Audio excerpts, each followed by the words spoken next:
Cheers, everyone. How's it going, people? It is absolutely roasting in the UK at the minute. It's well humid. I am not built for this. Okay? I am not built for it. How we doing, everyone? Welcome to the stream. Thank you all for coming. I do appreciate you taking the time. Good to see you all. Hello, Riyadhs, Easton, Wessel, Pizor, Tillicone, Theo, Aruran, Tom97, Geezer, good to see you, mate.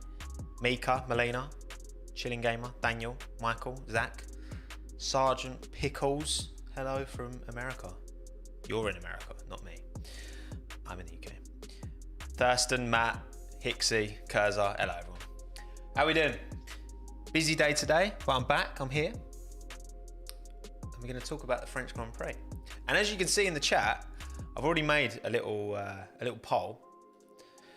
France 2021, banger or rubbish? And it's currently with 316 votes.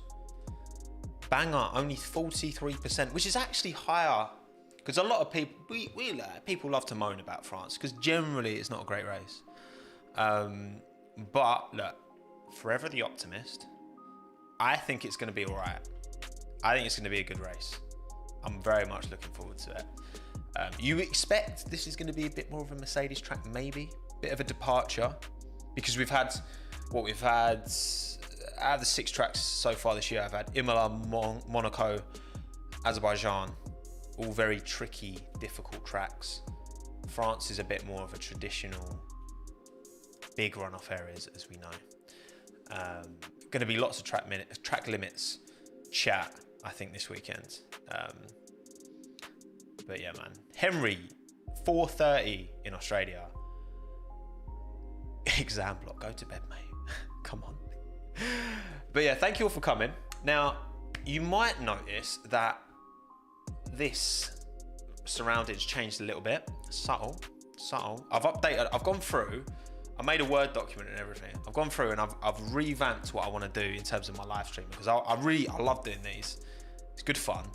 And preview's Thursday now, hence why I'm doing it today. I'd usually do this on a Friday. I want to get in before any testing, so it's just completely, we're all complete virgins to what's going to happen this weekend, basically, for want of a better term. Saturday, obviously qualifying as norm. Just again, a few more ways that I can interact and implement you lot into this, I think can only be a good thing. And then obviously Monday, post race, again, same kind of time, but just, you know, elevated it a bit. Also, thank you, Pizor, for the €5. Can't wait for all the track limit time deletions. Me too, my friend. It's going to be very exciting, isn't it? But, like I say, French Grand Prix, round 7 of 23. Hopefully, fingers crossed, we'll actually get 23 races. I'm sure we will. Obviously, we've got the double Austria. I wouldn't be surprised if we see another double pop up. I heard talk about Australia potentially being considered for a double. But anyway, I'm ending that poll. Look, they've made some changes to Australia. Hopefully, they've changed them in the right direction.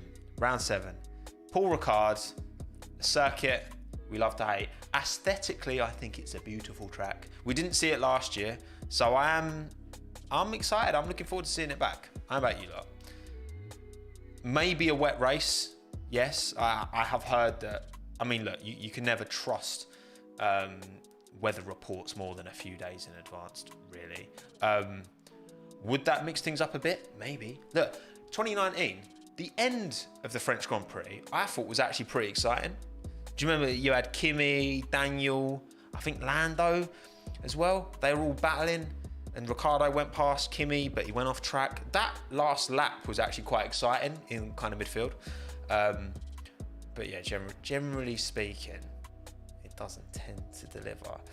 As for who won last time, well, no surprises. Lewis Hamilton, 2019, Victor, the last person to win at France. And I expect Lewis is going to have a good race here. He tends to do well at France, doesn't he? And yes, I am looking super pink, Inferno, because I am a pasty white Englishman who's had too much sun. It will turn into tan one day, I think. But yeah, Lewis won last time out. Obviously, we know that the Red Bull seems to have a more competitive package relative to the Mercedes that they've ever had. Will that reflect in France though? A lot of medium speed corners. I don't expect Ferrari to do well here, for example, relative to their performances at Baku and Monaco. They did well there because it's all slow speed, or just flying down the straights. It's slow speed flying down the straights. Medium speed, Mercedes seem to come into their own. But listen, we'll see. I'm hopeful, like I said, for an exciting one. So,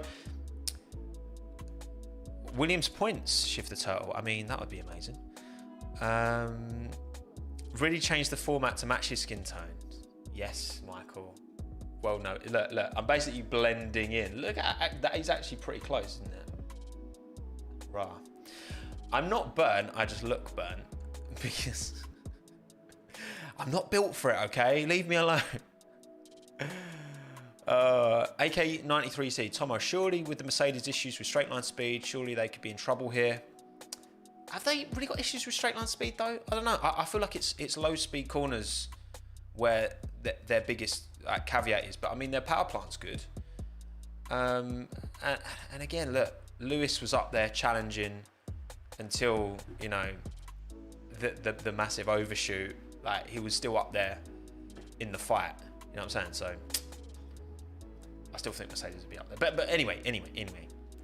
On to my predictions next.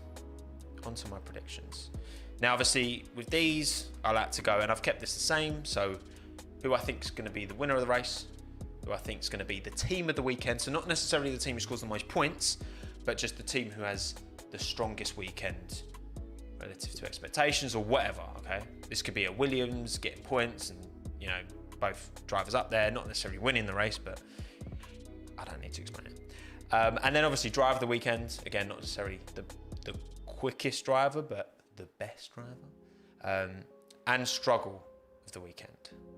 Hello, Noslin, welcome. So, my predictions for the French Grand Prix are this. I'm going Max Verstappen race winner, which may go against, you know, the pro Mercedes, because I do feel Mercedes are going to have a stronger weekend this weekend, but for me, Max is in the form of his life at the moment, okay? He hasn't really put a foot wrong all season. You can't say the same for Lewis. You just can't. Lewis has made mistakes, more mistakes than Max has.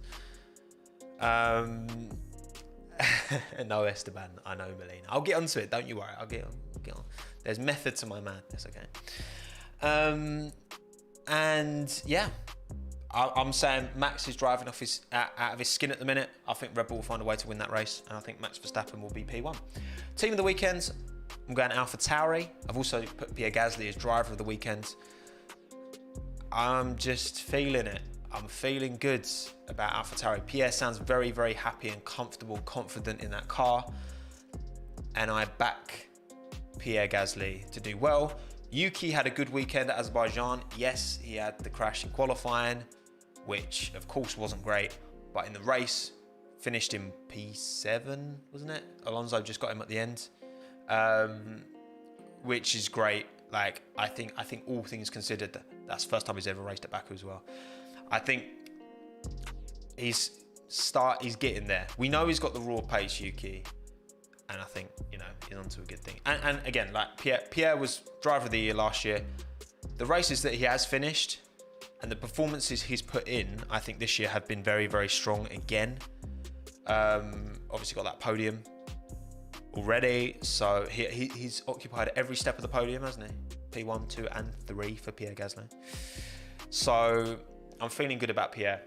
And then struggle of the weekend. You lot know this is, you know, as Alex has departed Formula One this season, hopefully to return. I'll be very happy about that, but we'll see.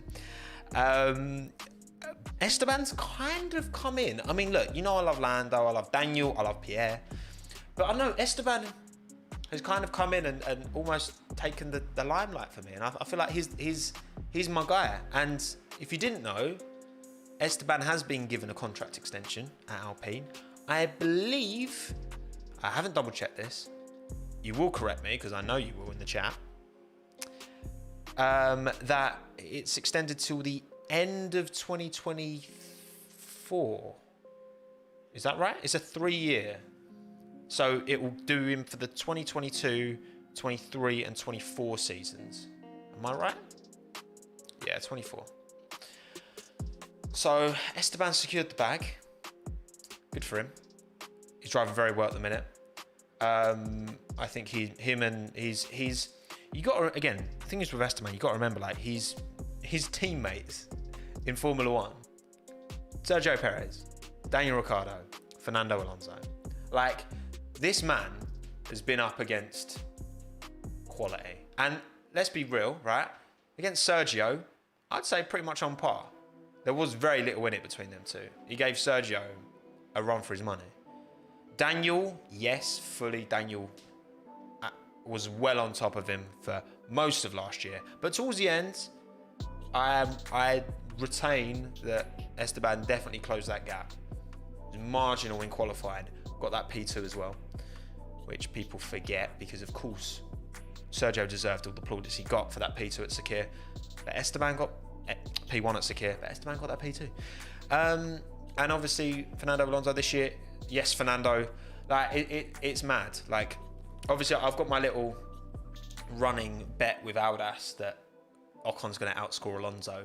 And it's typical, isn't it? In every single race that they've both finished this year, Ocon has beaten Alonso, that they've both finished, because Fernando retired first race, Esteban second, I think it was. And obviously Esteban retired at Baku, and Fernando pulls out a worldie of a P6, and he's now 1 point ahead of him. So, but I do feel like Ocon's comfortable in that car. He's doing bits, doing a good job. Why have I put him struggle? Well, he's got a new contract, and there's going to be a lot more attention on Esteban. And I just feel like if I put him in struggle, then hopefully that's cursed it, and he'll have a good race. Look, it's a home race. I think him and Pierre they crashed into each other, didn't they? Last time we went to France, or it might have been the time before that. No, because Esteban wasn't in F1 last time we raced in France. Was he? I think when Esteban was in a Force India and Pierre was in Toro Rosso, I think they crashed into each other. I can't remember off the top of my head. But those are my predictions. That's what I'm saying. Now, obviously, like I said at the start, I want to get you a lot more involved in these streams. So what I did earlier in the week, I think it was on Tuesday, might have been Monday. And now if you don't follow me on Twitter, scroll down. If you don't follow me on Twitter, scroll down and find the link in the description to my Twitter, okay? I also did post it on my, I only posted it on, I did post it on YouTube community as well, but still follow me on Twitter anyway. I have done polls so that I've got your collective version of these results, right? So I asked you, who's your race winner, who's your team of the weekend, who's your driver of the weekend, and who's your struggle of the weekend. Also, I literally just said struggle, and Struggle Gould has just donated $5 USD. Thank you, mate. What's up, Tommo? We tried to catch Indy as well this week to see K-Meg's debut against Roman, Pato, Dixon, Herto, etc. Thank you, Struggle.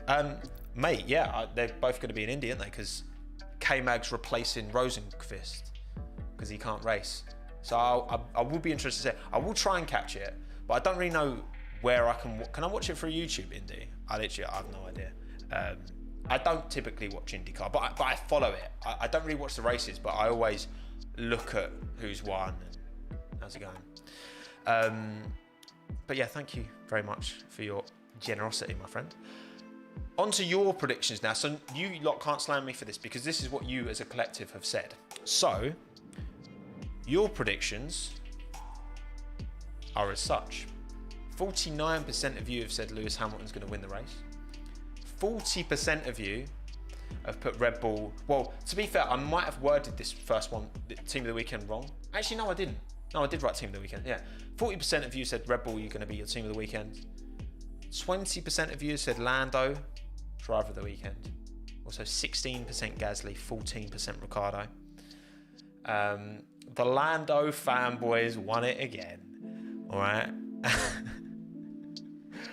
And then struggle of the weekend, 35%. Unsurprisingly, given the recent performances and the recent bad luck, Valtteri Bottas. And then what's that? What percent's that? I can't. 14% Daniel Ricciardo, 10% Nikita Mazepin. No big surprises here in suggestions. I'm surprised, to be fair, that so many people have gone Lewis, but then I suppose people aren't expecting much of Valtteri, and that's why Mercedes isn't team of the weekend. And also Ricciardo is in both the top 3 for driver of the weekend and struggle of the weekend. You can't make your mind up. But anyway, thank you, Louis, or Lewis. I think it's Louis, isn't it? For the free 99. Up the Welsh. Tommo, can I get a Cymru Ambith?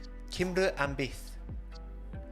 Your language astounds me. I love a bit of Wales. I'm not a bitter Englishman. I'm gassed to see the Welsh do well in the Euros. Thank you, Louis. I do appreciate that, mate. Far too good to me. But yeah, this is what you lot are saying. I think, Lewis is the safe option. You know, we know the Mercedes has got pace here. Team of the weekend, obviously, again, you're backing Perez to support Verstappen here, which, based off Baku, it looks like he's there. It looks like he's there for what Red Bull want, which is within a few tenths of Max in qualifying, good race pace. That's what they've asked for. That's what Perez is delivering. Lando's the only guy. Look, we can joke about, it's the Lando stands, la la la. But listen, the man's on fire. Aldas put it very well. The man is on fire. He's the only driver to score races in every single race this year. He's doing very little wrong, Lando, at the minute. He's very comfortable, very talented. You can't argue with the numbers. You can't argue with the performances that he's put in so far. And I wouldn't be surprised if he's driver of the weekend.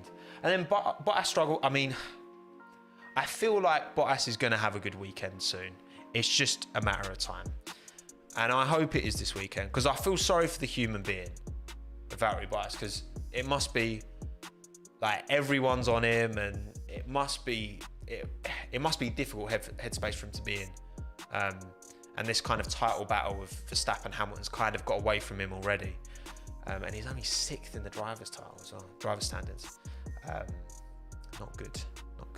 But that's it. That's what you're saying. Thank you, The History of Sport, for the $3.99. Do you think Bottas deserves a seat after Merck? 100%. Look, the man's low on confidence. We know being low on confidence can affect the best. You know, some of the greatest to ever do it. If they're low on confidence, then you know what I mean. What is this bit of hair? I can't grab the wrong side. What is this bit of hair here? Get back. There we go. I mean, that's still not great, but oh well. Yeah, so look, Bottas is a very talented driver. I said in my 2022 driver predictions at the start of the year, I said that I think Russell and Bottas will do the old switcheroo. I know that people are very like, why would Bottas go to Williams? They're terrible. But you got to remember, new regulations 2022, Williams will have invested in that earlier than most other teams. I fully back Williams to have a solid midfield car at the minimum. I fully back that from 2022. It just depends on where Valtteri's just what he wants ultimately, and we don't know. Like, I don't know the guy. You know, is it always gonna? I know. Is it going to be the same? The fact that he's known he's had this car that is good enough, and he has won races, but he's never got that title. And with the amount of talent in Formula One at the minute, you know, your Verstappens, your Leclercs, your Norrises. You can definitely put Lando in that discussion now, I think. Russell's arguably, maybe, if he is as good as a lot of us think he is, which we haven't really been able to see, but again, shades of it at Sakir last year. So yeah, it's going to be, but I think a swap. I think a swap makes sense for all parties. You know, he knows the Williams team. He knows how to drive fast in that car. And thank you, Alex Gonzalez, for the 5 USD, mate. Tom, I love your videos. Can you make a comment on the flexi wings? Alex, I'd love to, but I don't really know the details. I know that how, you know, when it flexes, you've got more straight line speed because there's less drag. That's about it. I don't know. There's loads of great videos on YouTube about it. I'm not the man to give insight on that because I'm not educated on the vehicle dynamics to that extent, I'm afraid. Sorry, Alex, but thank you very much for your kindness and generosity, my friend. Thank you. Oh, I missed one. Sashit for the 200 rupees. Thank you, mate. Big up. Appreciate you. Why is Bottas struggling? Again, I think I kind of alluded to it already. The man is a very good driver. Like the results he got at Williams were really good, right? But is it good enough to be a really good driver when you're at the top team? No. Look, in the same way that it's gonna... Where is Rubens Barrichello relative to the other drivers of that generation? It's easy to say, oh, he wasn't that great because he was beaten by Schumacher convincingly. But Michael Schumacher is one of the greatest to ever do it. So is that unfair? And it's to say, like, that's why it's difficult to get a proper judge of Bottas at the moment relative to the rest of the field. Because, you know, maybe he's terrible and, you know, he's just not getting anything like that. Maybe he's like the 4th, 3rd best driver and just Lewis is so good. You know what I mean? I just think he's low on confidence. I think he's a middle of the range driver. I reckon he's a Nico Hulkenberg level driver, can do a solid job, but isn't world title material. That's my opinion. But yeah, thank you, Sachi. Here we go. Thank you, Harinder G, as well, for the 10 Aussie dollars. Considering it's a triple header, any team which has a good outcome in French GP will get a mental boost for the next 2, thus making it a very important race, if not too entertaining. Definitely, I mean, look, as much as like entertainment value, like to the actual teams, I don't care. Like, they're going to be as focused on France as they would be any other race because they just care about going quickly. And you're right, yeah, the momentum that drivers can take on. That's why there's certain drivers that you can tell are really struggling confidence-wise. Bottas, obviously, prime example, who need to kind of get out of this stick. That's what credit to Sebastian, because Sebastian had a really tricky start to the season. After that first Bahrain race, I was like, oh, please no, not the same again after he went into the back of Esteban. But for Monaco, just turned it around, pulled off, nailed a quality strategy, amazing race. My driver of the weekend, 2 weekends in a row. Phenomenal. So it can happen, you know what I mean? But yeah, momentum's very important. Very, very important. Also, thank you, Field, for the 10 USD, mate. Appreciate you, man. Thank you very much. I want George to get the seat, but why would Mercedes upset the biggest media star in sport who seems capable of winning many more championships, shaking up the team before a major reg change? I think Mercedes have to look long game because Lewis isn't going to be in that seat forever. And I think as much as... Look, the thing is, if Bottas was still completely playing ball and letting Lewis do his thing, alright, it's fine. But we saw at Catalonia, they asked Valtteri to let Lewis pass. Well, they didn't ask him, but it was let Lewis pass. And he, quite poorly, but he did try and block him. He did try and defend it. So I don't think Bottas is going to play ball anymore. I think I think it's inevitable, especially now. Obviously, I know there was talk of Ocon maybe to Mercedes, but I don't think that was ever going to happen. I think Georgie boy's got that seat written all over him. It's just a matter of if, when, not if you ask me. But yeah, thank you, Phil. Thank you also, Brubberino, for the 5 R's. R dollars. I don't know what that is, but thank you, my friend. Hi Tommo, how you doing, mate? I'm good. I'm enjoying myself. I'm good. I'm gonna get a takeaway later. I feel like a takeaway. I feel like a slob tonight, so I'm just gonna slob it. Also, hydrate, water. Which drivers from the feeder series are you most excited to see in F1 in the future? Good question. Most excited to see. I would, you know who actually I think would be really exciting to see? Dan Tickton. Because we know he's very talented, but also he's got a bit of a hothead on him. And that would be interesting to see. Again, when you say exciting, Dan would be interesting. Obviously, with the Williams connection, that could potentially happen quite feasibly, quite soon. I really like Felipe Drogovic. I really like him. I think he's a sound lad. I'd love to see Daruvala or Daruvala. I think it's Daruvala. That's pronounced, but I say Daruvala. I'd love to see him in F1. And Logan Sargent as well. I know he's still Formula 3, isn't he? But I really like Logan. I'd like to see an American and an Indian driver in F1. I'd be gassed for that. And also, thank you, Linear Overgard, for joining Friends of Tommo. Appreciate you, mate. Thank you very much. Right, so here we have all 20 drivers. Basically, now I just want to quickly spend, I don't know, 10, 15 minutes just going through everyone. So we've obviously talked about a lot of people already, so I don't have to talk about Bottas. Hamilton, again, we kind of mentioned, he won the last race here.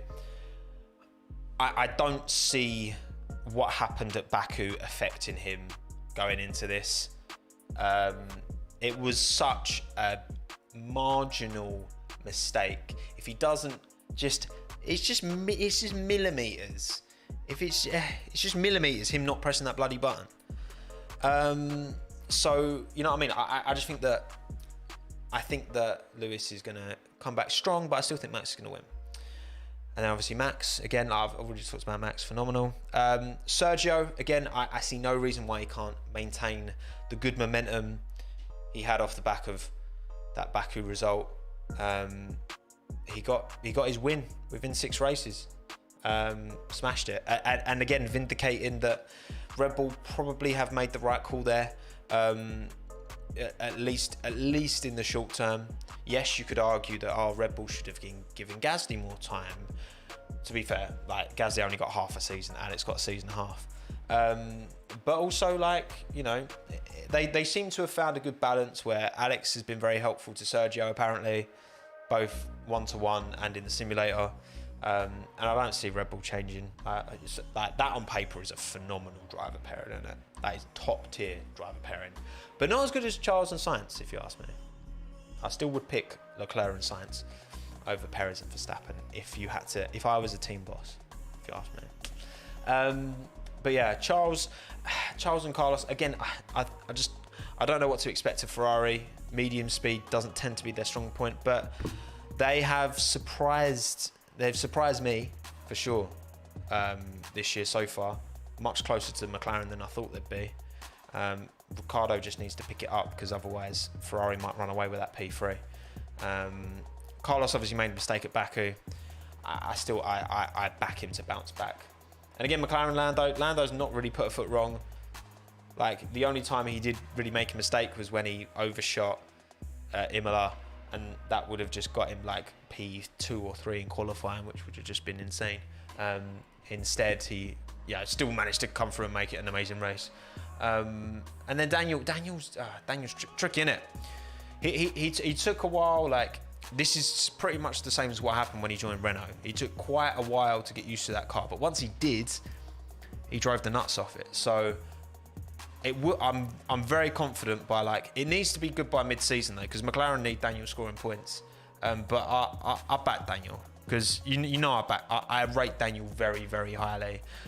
What I will say is Daniel has not, as much as I think Daniel is one of the fastest drivers in Formula 1 right now on his day, he's definitely not got the adaptability that a lot of other great drivers have.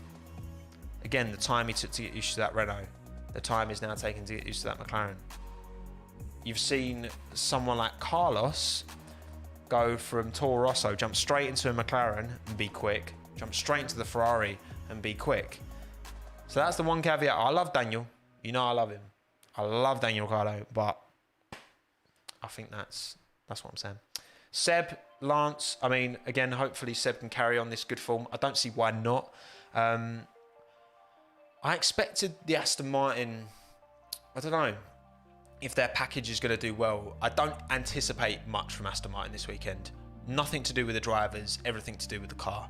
I'm just not expecting much. But Seb seems to, have a good hold on the Aston Martin right now. So if anyone can put out a result, he can. Lance has been unlucky. Like he's been good this year. He has been unlucky at times though. So difficult to read much more into Aston Martin. But I mean, I'm just happy to see Seb seemingly happy again in an F1 car. I think we all love to see that. Fernando and Esteban, again, obviously I'll put Esteban as my struggle of the weekend, hoping to jinx it. Yeah, I mean, it was great. Like, mate, Fernando, honestly, I almost gave Fernando driver of the week. That 10th to 6 in 2 laps, amazing. And I love what Fernando said afterwards. He was like, you know what, like P10 is 1 point. I might as well just go full send. It was amazing. It was a beautiful sight to behold. It really was. Fernando, at his prime, is one of the best to ever do it. I fully believe that. Even though I've not always been kind, because I haven't. Again, you can back a driver. You can be very complimentary of a driver's ability, but also criticize them, and that's what I do with Fernando and Seb, just in opposite orders. And then yeah, so I think Fernando will have an alright weekend. I don't anticipate the Alpine package will be that strong, but then I say that you feel like the French Grand Prix, we didn't have it last year. If Alpine are going to bring the big boy upgrades, then surely that's got to be this weekend. In which case, you know what? The Alpine's going to be quick, but I think Ocon will get punted off on the first lap. That's what I'm saying. But I think Alonso will pull out a good result. Tsunoda and Gasly, I'll put them as my team of the weekend. I think Yuki's getting there. I think Pierre's already very much there. Again, I'm fascinated to see how that turns out for Pierre next season in terms of where he is, because there's no way that man can't be in a seat in Formula One. I'm sorry. He's driving the nuts off that AlphaTauri. He's doing such a good job. And yeah, I think it's going to be a good weekend for AlphaTauri. Alfa Romeo, I mean, Kimi got into the points last weekend, but obviously there was quite a lot of DNFs, which, if they didn't happen, then he wouldn't have. Antonio as well, he was just 1 place behind Kimi. Difficult to expect much from Alfa Romeo, to be honest. I don't have much to say, apart from the fact that it's a beautiful car and their pit crew have a beautiful set of overalls. If you haven't watched my latest video that I put out on Wednesday, first of all, what are you doing? Like, I'm right here. Like, I'm hurt. I'm actually hurt that you haven't watched the video. So make sure you watch the video after this. I'm actually crying. I'm that hurt. Williams. Now, I've seen a lot of you in the chat saying you expect Russell points. Listen, we know Georgie Boy points has to be in the same way that Kimi's points last weekend were built around the fact that lots of people DNF'd. If Russell can put it, get into like P13-ish, and then a few people crash. But this is why, okay, I do think, obviously, yeah, it's funny, it's a joke, it's a meme that, George has got so close to points, blah, blah, blah.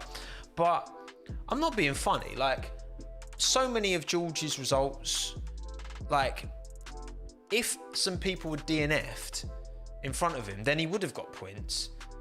But that wouldn't have reflected on his performances. So the fact that George hasn't scored any points has absolutely zero bearing on how you can consider George as a driver. Because what? Like, obviously he's in a Williams. Like, it's second, maybe slowest car. Like, of course the man doesn't have any points. But again, I just think, like, generally we read too much into points because, well, whether you finish 10th or 11th, like, if you should be finishing 19th, then 11th is amazing. But obviously after last weekend with Haas finishing 13th, because of George's DNF. Because I think Russell would have got 13th, right? And then Schumacher inherited 13th because Russell DNF. Then Williams are ahead in the constructors, but they're not. Haas are technically ahead in the constructors, even though they haven't got any points because they've got a higher finish. And then on to Haas, Mick Schumacher, Nikita Mazepin. Don't know if anyone's seen, but I've seen the comments from Mazepin basically saying that, like, just being an absolute knobhead about the Schumacher squeeze. I'm sorry, that's not on. You can't, like, the fact that he wasn't given any penalty points for that, yet Nicholas Latifi gets 3 for his team telling him to stay out, is an absolute joke. It's like, it's ridiculous. Michael Massey, if you're watching, you need to sort. I'm trying not to swear. You need to sort it out, mate, because that is the biggest joke, man. Like, come on. It actually annoys me. Like, the way the FIA have gone about points and just generally, I've been very, very disappointed with the way that the FIA have gone about kind of managing penalty points, and it just does my head in, to be honest. It does my head in. But hopefully, you know, Schumacher, I'm gassed for him. Like, I think Mick's been doing a solid job. Again, it's hard to rate Mick because his teammate's Mazepin. We know Mazepin's not great. How bad is he? Well, it depends who you ask. Like, he did win races in F2, so the man's obviously got some talent. But at the same time, like, Mick Schumacher's very much had the measure of him so far. I've been very impressed with Mick. Super sound, super humble guy. I don't think we're going to be losing that name out of F1 for a while, and I'm very happy about that.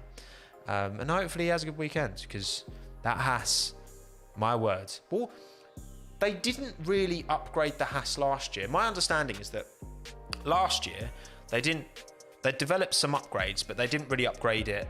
They couldn't afford to put the upgrades on from about mid-season onwards, so they kept the car the same for most of last year, like at least the tail end. And then this year, all they did was just put on those old upgrades from last year that they didn't have the money to put on, and now they've just left the car, and it just is what it is. Bad. In a word, bad. But there we go, everyone. I want to make sure that these streams, I don't want to go over 40 minutes, and it's 37. So I am going to wrap it there. Thank you all so much for watching. I do enjoy these. I hope you've enjoyed it. Don't forget, on Saturday, I'm doing my quali live stream. Watch along. So be there. All right. That'll be fun. And again, quali race review. No, yeah, review. Can't speak. On Monday, which will be fun. Also, quickly before you go, I'm so close to 10K on Instagram, painfully close. Go down to the description. There's a link to my Instagram, and give me a follow, because I'm like 300, maybe like 200 and something. On my takeaways about 15 minutes.